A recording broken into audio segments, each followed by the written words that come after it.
Hey there, my name's Nicole. Welcome to the Sims for Life YouTube channel. So today we're doing a really quick base game starter home speed build. And as you can see, I really wanted this house to be huge.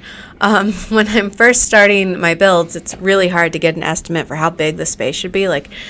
So I will adjust the size as this build goes on.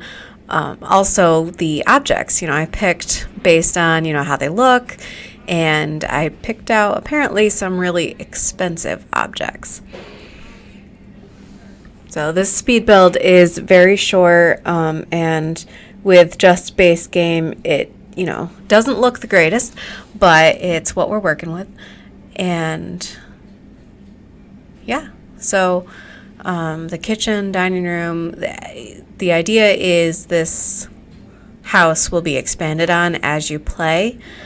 So it's, right here I'm adjusting the space a bit, and and that couch, that don't end up with that couch, although I used the red color, which is totally out of my norm. I usually am very basic in my builds, very beige, whites, blacks, and I did some things that I'm not usually accustomed to doing. And that couch, it was a really good inspiration for that space there.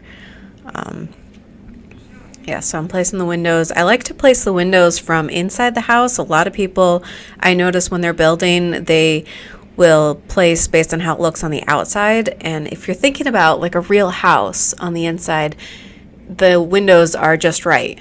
And maybe on the outside, they don't quite look like they're placed accurately. They're not spaced out just right. You got 4 different kind of windows over the entire outside of the house.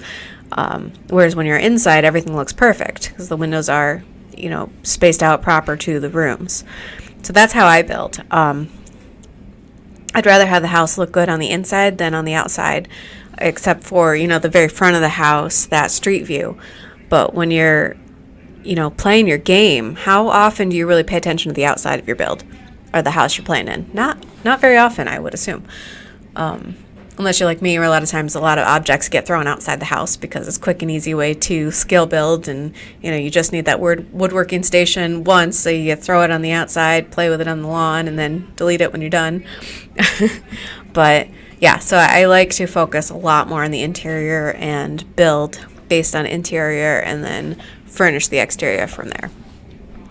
So here's where my build by kept switching, getting rid of that base game filter there. So I realized I was using objects that weren't just base game. So I had to check on a couple things. And this is where I'm changing out the objects, making them a lot cheaper, because I realized I went way over budget, and downsizing the house a bit here.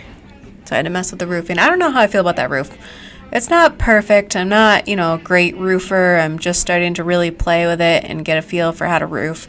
Actually, a lot of my builds prior to now, I forget about the roof. And as I go back into the game, I'm like, oh, my house doesn't have a roof.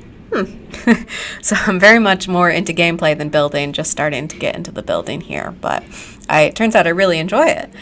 So I'm decorating the house here, adding in some plants, rugs, and pictures.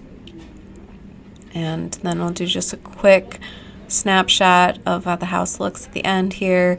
Again, focusing more on the interior of the house. So here's the exterior, quick snap through each room, and that's it. If you like this speed build, be sure to like this video, subscribe to my channel, and I am working on a Let's Play. It's going to be a Rags to Riches style, so stay tuned for that.